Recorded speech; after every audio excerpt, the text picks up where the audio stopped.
নমস্কার বন্ধুরা, এসপি মন্ডল কিচেনের পক্ষ থেকে তোমাদের সবাইকে অনেক অনেক শুভেচ্ছা। প্রতিদিনের মতো আমি আজকে আরেকটি রেসিপি নিয়ে হাজির হয়েছি, আর সেটি হবে বেগুনের ভর্তা। এজন্য দেখো আমি সুন্দর কয়েকটা বেগুন নিয়ে নিয়েছি, আর বেগুনগুলোও কিন্তু বেশ কচি রয়েছে।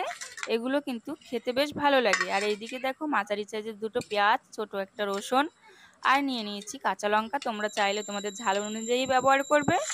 আর এইদিকে দেখো ছোট ছোট বাটি নিয়ে নিয়েছি। তো পেঁয়াজ, লঙ্কা এবং রসুন কেটে এই বাটিতে রেখে দেবো আমি আলাদা আলাদা করে। আর এর জন্য দেখো নিয়ে নিতে হবে একটা আলু। তো আমি একটা বড় সাইজের আলু নিয়ে নিয়েছি। তো আলু, বেগুন এবং পেঁয়াজগুলো সবগুলো সবজি কেটে নিতে হবে। তো আমি দেখো কেটে নিয়েছি। আর বেগুন আর আলুটা দেখো কেটে কিন্তু জলে ভিজিয়ে দিয়েছি। আর এটা কিন্তু জলেই ভিজিয়ে দিতে হবে, না হলে কিন্তু বেগুনটা কালো হয়ে যাবে। আর দেখো বেগুনগুলোর ভিতরে কত সুন্দর রয়েছে। আর আলুটা দেখো একটু ছোট ছোট করে কেটে নিয়েছি। বেগুনগুলোর ভিতরে কোনো দানা শক্ত হয়নি, একদম ঠিকই রয়েছে। তো এই বেগুনগুলো সুন্দর করে ধুয়ে নিতে হবে। তো আমি বেগুনগুলো সুন্দর করে ধুয়ে নিচ্ছি। আর যখন বেগুনগুলো ধুয়ে নেওয়া হয়ে যাবে, তখনই এটা সিদ্ধ করতে হবে। আর সিদ্ধ করার জন্য কড়াইতে আমি জল দিয়ে দিয়েছি, জলটা গরম হয়ে গেছে। এবারে বেগুনগুলো দিয়ে দিতে হবে। তো আমি ধুয়ে রাখা বেগুনগুলো এর ভিতরে দিয়ে দিচ্ছি। আর এর ভিতরে দিয়ে দিতে হবে সিদ্ধ করার জন্য নুন। তো আমি নুনটা দিয়ে দিয়েছি। আর নুনটা দেওয়ার কারণ হচ্ছে বেগুনটা তাড়াতাড়ি সিদ্ধ হয়ে যাবে। তো এবারে এটা একটু নেড়ে দিতে হবে। এটা নেড়ে দেওয়ার পরে একটা ঢাকনা দিয়ে কিন্তু ঢেকে দিতে হবে, যাতে বেগুনটা আরও তাড়াতাড়ি সিদ্ধ হয়ে যায়। তো আমি একটা থালা নিয়ে নিয়েছি, এবারে এটা ঢেকে দিচ্ছি। আর এবারে কিছুক্ষণের জন্য সিদ্ধ হতে দিতে হবে। যতক্ষণ সিদ্ধ না হবে, বেগুনগুলো কিন্তু দেখো সিদ্ধ হয়ে গেছে। আর যখন এভাবে সিদ্ধ হয়ে যাবে বেগুন এবং আলুটা, ঠিক তখনই কিন্তু নামিয়ে নিতে হবে। তো আমি এখানে একটা ছোট্ট গামলা নিয়ে নিয়েছি, এটাই নামিয়ে নিচ্ছি।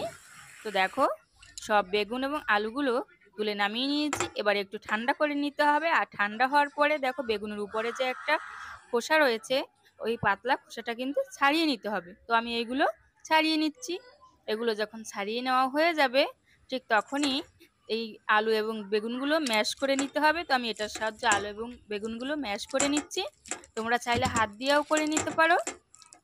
তো সব আলু এবং বেগুনগুলো কিন্তু ম্যাশ করা হয়ে গেছে।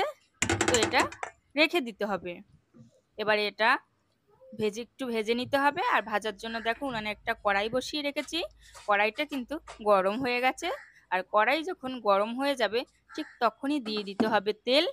আর ভর্তা বা ভাজা যে কোনো জিনিসে কিন্তু একটু সর্ষের তেলটা ব্যবহার করলে ভালো হয়। তো আমি সর্ষের তেল দিয়ে দিয়েছি। আর সর্ষের তেলটা দিয়ে দেওয়ার পরে তেলটা একটু গরম করে নিতে হবে। তেলটা যখন গরম হয়ে যাবে, ঠিক তখনই দিয়ে দিতে হবে কালো জিরে। তো আমি এখানে কিছুটা কালো জিরে নিয়েছি, এটা আমি দিয়ে দিচ্ছি। এবারে দিয়ে দিতে হবে কাঁচা লঙ্কা চেরা। তো আমি এটাও দিয়ে দিয়েছি। এবারে দিয়ে দিতে হবে পেঁয়াজ কুচি। পেঁয়াজ কুচিটাও দিয়ে দিয়েছি। পেঁয়াজ কুচিটা দেওয়া হয়ে গেলে দিয়ে দিতে হবে রসুন কুচি। তো আমি রসুন কুচিটাও দিয়ে দিয়েছি। এগুলো দিয়ে কিন্তু একটু লাল লাল করে ভেজে নিতে হবে। তাহলে চলো লাল লাল করে ভেজে নিই। তো এভাবে নেড়ে নেড়ে ভেজে নিতে হবে। যখনই দেখবে পেঁয়াজ, রসুন এবং কাঁচা লঙ্কা লাল লাল করে ভাজা হয়ে গেছে, ঠিক তখনই কিন্তু ড্রাই মশলা ইউজ করতে হবে। যেমন এখানে রয়েছে স্বাদ মতো নুন, হলুদ, জিরে গুঁড়ো এবং ঝাল লঙ্কার গুঁড়ো। তোমরা কিন্তু চাইলে কালারের জন্য কাশ্মীরি লঙ্কার গুঁড়ো ব্যবহার করতে পারো। তো আমি এটা প্রায় 1 মিনিট মতো ভেজে নিচ্ছি। 1 মিনিট মতো ভাজা হয়ে গেছে, ঠিক তখনই দিয়ে দিতে হবে ভর্তাটা, যে আলু বেগুনটা ম্যাশ করে রেখেছিলাম সেটা। তো এটা দিয়ে এবারে কিছুক্ষণ নেড়ে নিতে হবে, কারণ এর ভিতরে যে জলটা রয়েছে এটা টাঙিয়ে ফেলতে হবে। তো এভাবে আস্তে আস্তে নেড়ে নেড়ে ভেজে নিতে হবে। ঠিক যখনই দেখবে জলটা অনেকটা টেনে গিয়েছে, ভাজা কিছু সময় বাকি আছে, ঠিক তখনই দিয়ে দিতে হবে কিন্তু গরম মশলা। তো আমি এখানে ছোট একটা বাটিতে গরম মশলা নিয়ে নিয়েছি।